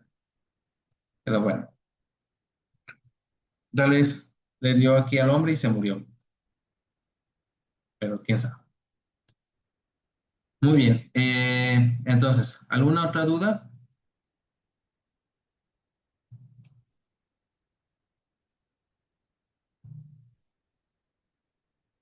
Va que va. Bueno, si no hay dudas, ahora sí, ya vamos a pasar al último tema. Ahora sí, ya les juro que creo que vamos a acabar ahora sí que mucho antes de lo que yo esperaba, la verdad. Eh, ok, ok. Entonces, yo creo que me tardo unos 20 minutos más. Tranquilos, aguanten. Afectado es igual que portador. Eh, afectado. Sí, sí, sí, sí, es lo mismo. Una persona, bueno, o sea, técnicamente sí, pero no. O sea, un portador es una persona que tiene la enfermedad. Sin embargo, no la va a expresar como tal. Es como, por así decirlo, eh, yo tengo una enfermedad, pero no voy a mostrar las características como tal de la enfermedad, ¿ok? Simplemente la voy a tener dentro de mi cuerpo. En cambio, una persona afectada es una persona que va a tener como tal la enfermedad y esta sí la va a expresar, ¿ok? Supongamos que existen, no sé, dos personas.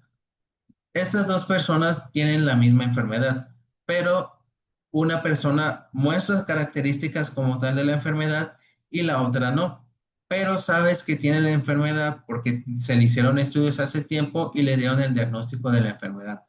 Entonces, técnicamente se podría decir que sí, porque ambos tienen la enfermedad, pero el afectado la va a mostrar como tal, va a mostrar todas las características, todos los signos como tal de la enfermedad, ¿ok?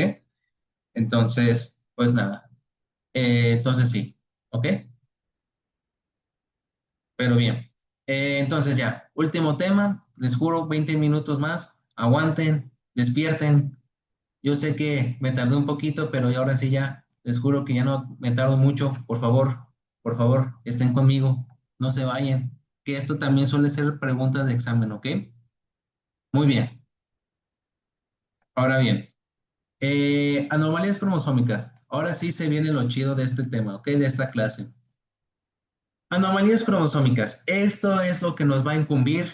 Esto es lo interesante de la genética. Esto es lo chido de la genética. Esta es la parte que más me gusta de la genética y por la cual me empezó a gustar la genética, que son las enfermedades como tal, ¿ok? Muy bien. Entonces, tenemos que las anomalías genéticas las podemos dividir en dos grandes grupos. Tenemos las enfermedades numéricas y las enfermedades estructurales, ¿ok? Pero vamos a enfocarnos ahorita principalmente en las enfermedades numéricas. Las enfermedades numéricas, como su nombre lo dicen, se van a enfocar en lo que son el número de cromosomas, es decir, hay cromosomas de más o hay cromosomas de menos, ¿ok? Y a su vez, las enfermedades numéricas las podemos dividir en dos, ¿ok? En enfermedades poliploidías y aneuploidías, ¿ok? Las poliploidías como tal es cuando hay un juego extra de cromosomas, ¿ok? Yo creo que pues ya les dije anteriormente, pero esto es una información que incluso desde primaria deberíamos de saber, ¿no? Las células normalmente tienen 46 cromosomas, ¿no? Tiene 23 pares de cromosomas, es decir, 46 cromosomas como tal. ¿Qué tal si, qué sucede, por ejemplo, cuando hay una célula que tenga 69 cromosomas o que tenga 92 cromosomas? Es decir, que en vez de dos pares de juegos, tenga tres juegos, cuatro juegos, cinco juegos completos de cromosomas. La célula no puede soportar esta carga y simplemente muere, ¿ok? Entonces, si tienes una célula que tenga 69 cromosomas, que tenga 92 cromosomas o así, simplemente se muere. Ok.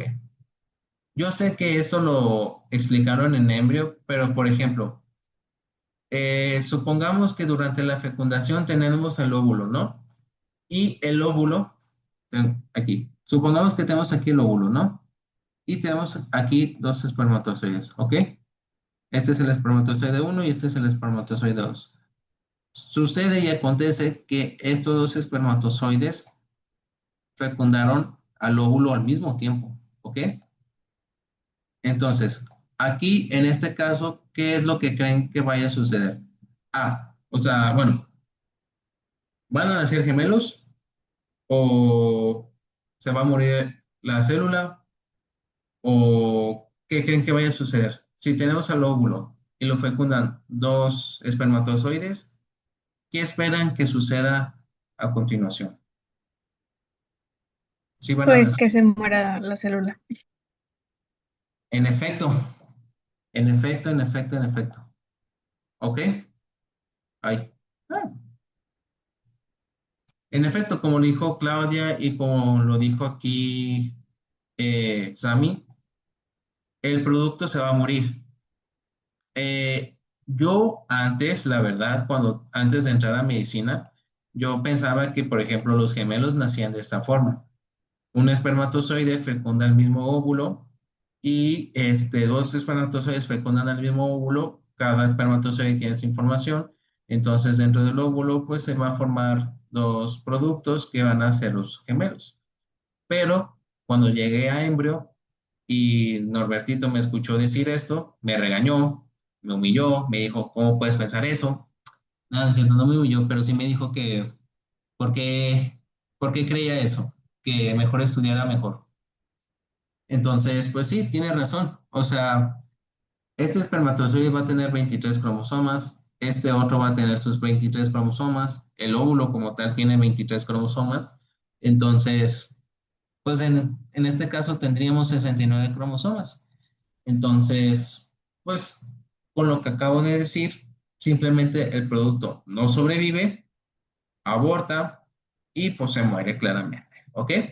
Y así es lo mismo, supongamos que a este óvulo le llegan tres espermatozoides, cuatro, cinco, la cantidad que ustedes quieran, y no importa si son dos o más espermatozoides, el óvulo está condenado a morir, ¿ok? Muy bien. Ahora, eso hace referencia a una poliploidía, pero ¿qué es la aneuploidía? Una aneuploidía hace referencia a cuando hay un cromosoma de más o un cromosoma de menos. Por ejemplo, cuando hablamos que hay un cromosoma de más, hablamos acerca de una trisomía. Y cuando hablamos acerca de una monosomía, estamos hablando acerca de un cromosoma de menos, ¿ok? Por ejemplo, en este caso tenemos el siguiente cariotipo y vemos que en este cromosoma, en el cromosoma 21, en vez de haber dos cromosomas, hay tres cromosomas. ¿Alguien de pura casualidad sabe cuál enfermedad estamos viendo aquí?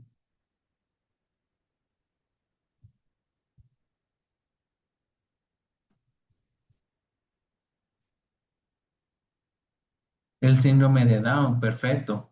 Así es, recuerden, el síndrome de Down es básicamente la trisomía del cromosoma 21, ¿ok?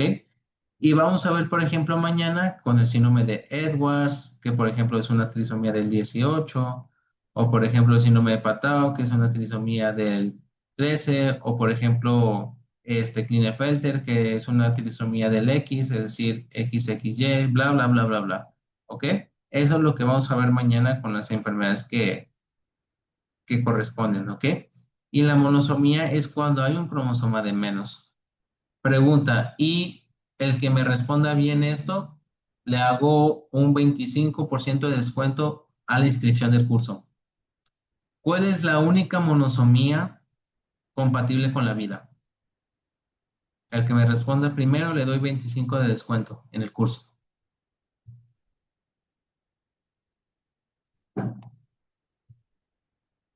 Así es, Jesús, muy bien.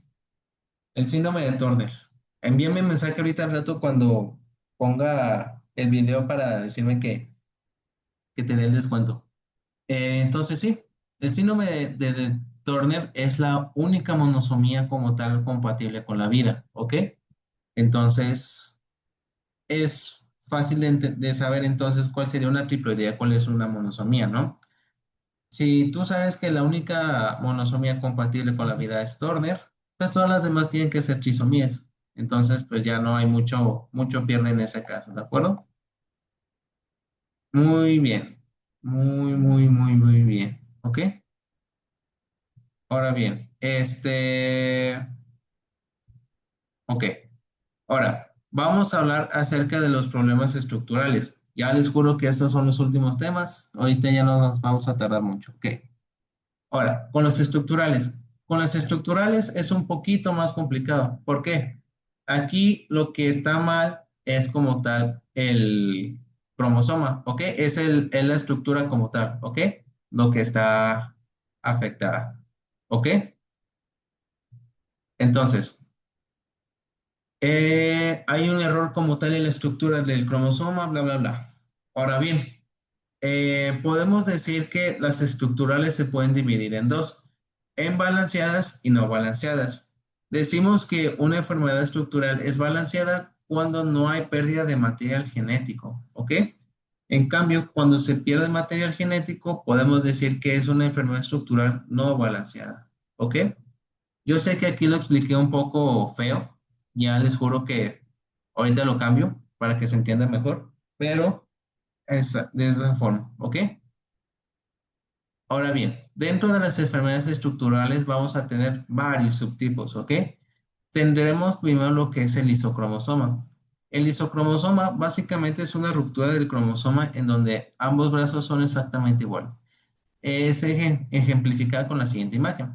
Tenemos aquí los dos cromosomas, ¿ok? En donde se van a empezar a unir por el centrómero y van a tener como tal la forma de un cromosoma, ¿ok? Sin embargo, en el isocromosoma lo que sucede es, nosotros partimos a este cromosoma y vamos a tener que el cromosoma va a tener, se va a dividir en dos, donde va a haber brazos cortos y dos brazos largos, ¿ok? Dos brazos cortos y dos brazos largos. Eso es básicamente un isocromosoma, cuando se parte el cromosoma y ambos brazos son exactamente iguales. Ahora bien, una deleción. Una deleción básicamente es una ruptura del cromosoma, ¿ok? Donde puede ser intersticial, es decir, donde cuando hay dos rupturas, o una terminal, que es básicamente que se parte una parte del extremo del cromosoma, ¿de acuerdo? Ahí.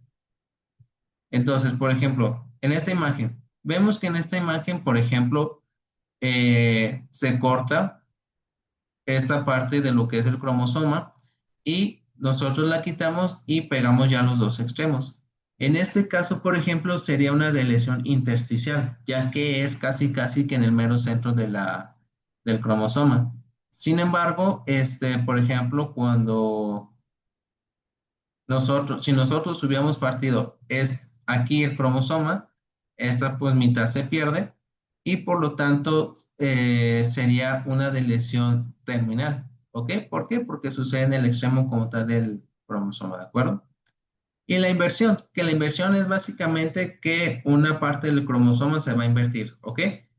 Eh, Básicamente vamos a romper, vamos a tener dos rupturas en el mismo cromosoma y esta ruptura se va a voltear y ya, ¿ok? Y pues igual se puede dividir paracéntrica y pericéntrica, ¿ok? En una paracéntrica no involucra lo que es el centrómero, que por ejemplo aquí está el centrómero, por lo tanto, si no está involucrado el centrómero, es paracéntrica. Pero por ejemplo, si la inversión hubiera sucedido de aquí para acá, en donde se va a involucrar el centrómero, sería una enfermedad, una inversión pericéntrica, ¿ok? Muy bien. Entonces, hasta aquí, ¿alguna duda acerca de estas estructurales? Están sencillas, ¿no? Están fáciles.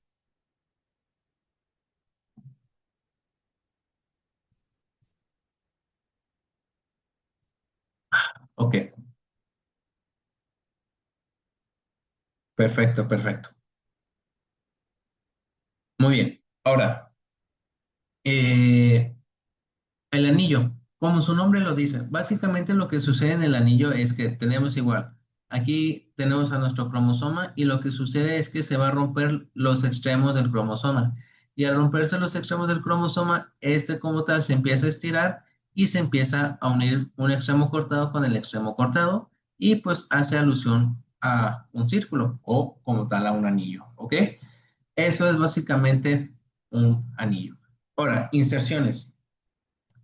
En las inserciones básicamente son tres estructuras en el cromosoma y se rompe, se separa un pedazo, ¿ok? Ay, perdón. Entonces, ¿qué sucede aquí? Vamos a nosotros a cortar este cromosoma, ¿ok? Entonces vamos a tener dos rupturas aquí, pero hay veces en las cuales también puede haber una ruptura aquí en el mero centro. La diferencia de estas dos es que esta no va de extremo a extremo, sino que simplemente se queda a la mitad, un poquito antes de la mitad, pero nunca llega a partir como tal al cromosoma, ¿ok?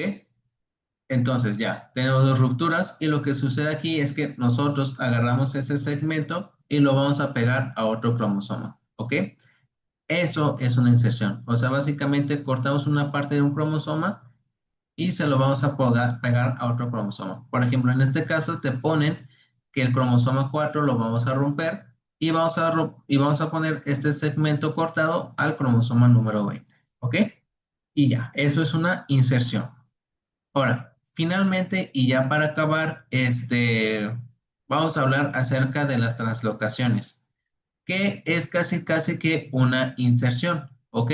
Nada más que en las translocaciones, lo que sucede es, se rompe una parte del cromosoma y se va hacia otro cromosoma, pero ese mismo cromosoma también se rompe una parte y se la regresa o se la da al cromosoma al que hablamos del principio. Por ejemplo, en este caso, tenemos un cromosoma morado y uno azul. Vemos cómo esta parte del cromosoma morado se va a partir y esta parte del cromosoma azul se va a partir. Entonces, vamos a tener que el azul le va a dar esta parte al morado, su brazo corto, por así decirlo, o su brazo largo, y el cromosoma morado va a dar una parte de su brazo largo hacia lo que es el brazo color azulito. ¿Ok? Y pues ya. Ahora bien, podemos decir que estas son recíprocas, como las acabo de decir, o robertsonianas, que es básicamente qué sucede en cromosomas acrocéntricos, como les dije anteriormente, ¿no? Que los acrocéntricos, recuerden, si no se acuerdan cuáles eran, recuerden, era el 13, 14, 15, 21 y 22, ¿ok? Es así como les dije que sí tenían que aprenderse los acrocéntricos. Bueno, es precisamente por esto, ¿ok? Por las translocaciones robertsonianas. Ustedes van a ver que, por ejemplo, en el examen les ponen un caso clínico que tenga que ver con una translocación y, por ejemplo, ven que sucede el cromosoma número 21. Entonces, al ver esto, por ejemplo, en un síndrome de Down, que son comunes las translocaciones, ven una translocación del cromosoma 21 y te preguntan, ¿qué tipo de daño se puede ver en el gen? Y te ponen translocación así normal o opción A, translocación normal, así sin nada. Opción B, translocación robertsoniana. En este caso sería una translocación robertsoniana, ¿ok? ¿Por qué? Porque tiene que ver lo que es el cromosoma 21, ¿ok? Entonces ya con eso es suficiente. Bueno. Y finalmente, ahora sí, ya para acabar y para dejarlos en paz, tenemos lo que es el mosaico y las quimeras, ¿ok? El mosaico básicamente es un poco difícil de explicar, pero se los trataré de explicar de la siguiente forma. Tenemos aquí al óvulo y al esperma, ¿no? El esperma fecunda el óvulo y el óvulo ya empieza su reproducción. Vamos a tener que este óvulo empieza a segmentarse, empieza a formar lo que es el cigoto, empieza a formar la mórula, bla, bla, bla, bla, bla.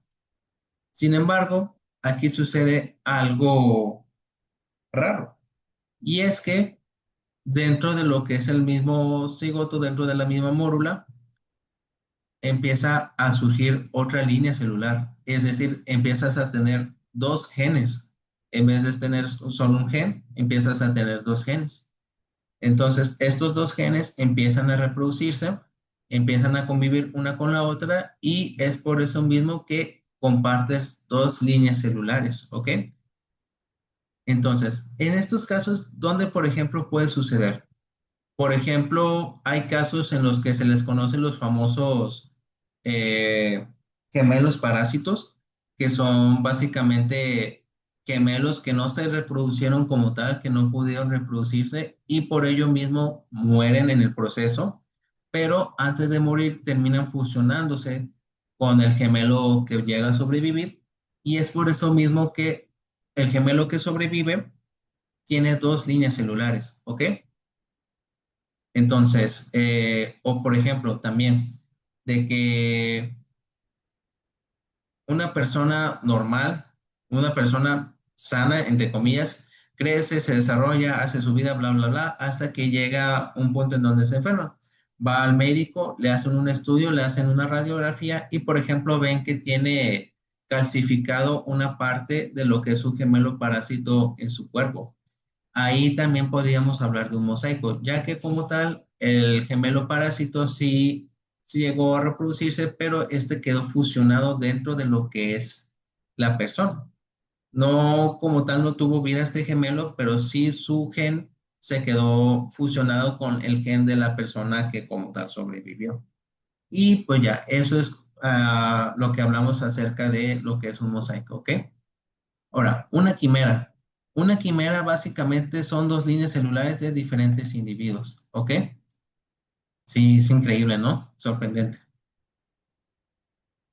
Pero bueno, eh, interesante. Una quimera básicamente son, igual, básicamente, esto también es otro caso. Tenemos dos gemelos, bueno, dos óvulos, ambos son fecundados por distintos espermas, cada uno hace su vida, bla, bla, bla, pero hay un punto en donde esta quimera, bueno, este grupo de células también se juntan con este grupo de células, ¿ok?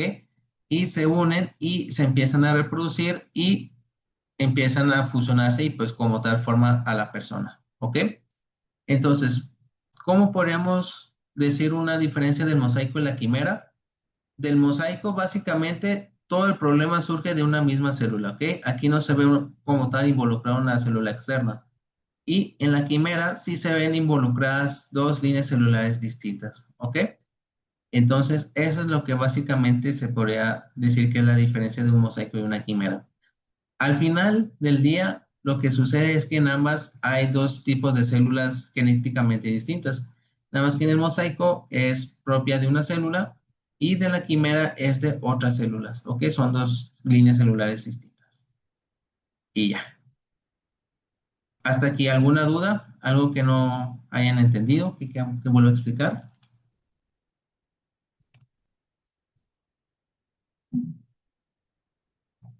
Sí, por ejemplo, no sabía muy bien cómo explicar esto de los mosaicos y las quimeras, pero hace poco, precisamente, me salió un video en YouTube de un documental así de personas que tienen fusionadas a su gemelo parásito de que se le ve de que se levantan la playera y tienen aquí la mitad del cuerpo de su gemelo, o que tienen un brazo aquí del gemelo parásito o así. Entonces dije de que con eso yo creo que los puedo explicar mejor, porque les digo, o sea, no sabía de que eh, sí, también, por ejemplo, las quimeras pueden ser por trasplantes de órganos, de que recibes el órgano del donante y estas, pues básicamente al ser células distintas, conviven con tus células y se empiezan a formar estas líneas celulares, ¿ok? Estas dos líneas celulares comienzan a convivir y pues ahí, por ejemplo, es la quimera, ¿ok? Y pues ya. Pero sí, o sea, les decía de que, ¿cómo les puedo explicar? El mosaico de la quimera. Y ya vi ese documental de los gemelos parásitos y dije, ya sé cómo se les puede explicar el mosaico y la quimera. Y así. Y pues ya. Entonces, si no hay dudas, Ya sería todo de la clase del día de hoy. Antes de que se vayan, me gustaría agradecerles primero por acudir aquí a la clase gratis. La verdad es que creo que ahorita fuimos 20, ya se han ido ahorita unos alumnos, pero ha sido una cantidad grande para lo que suelo usualmente recibir. Pero si les interesó la clase, si les interesó mi forma de explicar, les voy a dar un poquito acerca de información acerca del curso. El curso lo manejo de dos formas, ¿ok? Puedo manejarlo desde semestrales y el final, pero también ahorita hay una promoción todavía abierta que es todo el semestre, ¿ok? Entonces, si tú quieres nada más quedarte este primer parcial, calarte y ver, no, sí, como que sí funciona Emiliano, el parcial tiene un precio como tal de 450 pesos. Ahora, que si tú quieres ir al final y dices, no, yo creo que al Chile no la voy a armar para el final y quieres un curso, yo te ofrezco el curso, pero esta está en 600. ¿Por qué? Básicamente, pues son dos parciales, ¿no? Entonces, como son dos parciales, es más contenido a abarcar, es más contenido a ver y por eso es un poquito más caro, ¿ok? Entonces, si tú, por ejemplo, quisieras meterte a los dos parciales y al final tendrías un precio más o menos de 1,500 pesos, más o menos. Pero ahorita estoy manejando esta promoción, que es el semestral. El semestral básicamente tiene un costo de 1,200 que te abarca tanto los dos parciales como el final. ¿Ok? No hablo acerca de extras o así porque pues al chile no los quiero decir de que, sí, con mi curso van a reprobar o así. Porque pues no, o sea, ¿para qué les digo que sí, si no? O sea, aquí en el curso la verdad es que de los que he conocido conmigo casi, de hecho nadie se ha ido, que yo recuerdo. Entonces por eso yo no ofrezco un curso como tal extra. Además de que para ese entonces ya voy a estar presentando también finales y así, me voy a terminar burneando y pues valió todo, ¿no? Pero igual, el curso, ¿qué es lo que incluye? El curso básicamente incluye las clases así grabadas, incluye notas, que ahorita las notas que les mandé son unas notas que la verdad no suelen ser las que suelo hacer. He estado haciendo nuevas notas porque las notas que tenía ya están muy desactualizadas, ya las voy a volver a actualizar. Entonces, seguramente para el curso del final ya van a recibir ahora sí las nuevas notas como tal que tengo planeadas para este parcial.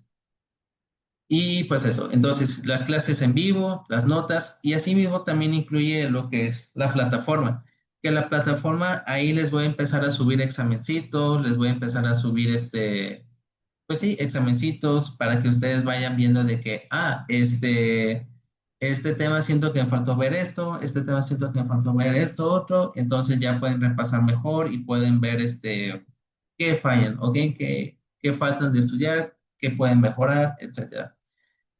Y también finalmente, todavía no me dan, información, pero estoy creando unas flashcards, ¿ok? Que las personas, por ejemplo, que se metan al semestral, ya las van a tener incluidas también. Pero las que están aquí en el parcial y en el final, sí tienen un costo extra. No van a ser tan caras. Todavía no sé qué precio ponerles, pero no van a ser caras, les juro eso. Pero eso todavía lo estoy checando con la persona que les envié a hacer las flashcards.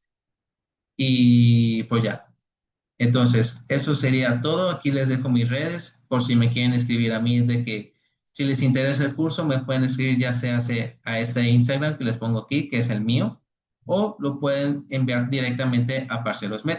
Yo les recomendaría mejor que les envíen a Parceros porque había a veces de que se me va la onda y ya no checo mis redes, de que me da la depresión y cierro de que todas las redes o no las veo en mucho tiempo y, por ejemplo, con Parceros Med casi le suelen responder al momento, suelen ser más precisos y así. Pero si me envían mensaje a mí también de que pues trataré de responderlos lo más pronto posible. Igual si no quieren enviarme aquí por Instagram, tienen mi número que está ahí en el grupo y yo soy el que precisamente les envío todo de que las notas, el link para que se metan y así. Igual, pues, si tienen alguna duda o así, pueden enviarme ahí en ¿no te contestaron? Neta, nah, los voy a regañar, les voy a decir, qué pex. No, igual, pues, si quieres, envíame un mensaje a mí y envíame un mensaje a mí mejor y ahorita te respondo, ¿va? Entonces, pues sí, si quieren información o así, este, envíenme mensaje ahorita de que, aprovechando que ahorita si voy a checar redes o así, si quieren enviarme mensaje a mí, pues yo ahorita les contesto todo esto, ¿ok? Entonces, pues nada, ya si no tienen dudas, sugerencias o algo más que comentar, la clase ya terminó. Pueden irse en paz, arréglense, porque la peda va a estar buena. Tomen por mí, por favor. Yo todavía no puedo salir porque tengo que estudiar para exámenes. Entonces, tomen por mí, diviértanse por mí y les deseo lo mejor, ¿ok? Espero verlos a todos ustedes en la clase de mañana y si no, pues les deseo el mejor de los éxitos en su vida y que les vaya muy bien aquí. ¿De acuerdo? Muchas gracias. Y ya, por último, la clase de mañana ya solamente las van a ver las personas que estén inscritas al curso. Entonces, pues nada, si quieren seguir viéndome, ya saben cómo, inscríbanse al curso. Y si no, igual, les deseo lo mejor y les va a ir muy bien en su semestre. Mucha suerte y nos estaremos viendo mañana si Dios quiere. Hasta luego. Chao, chao.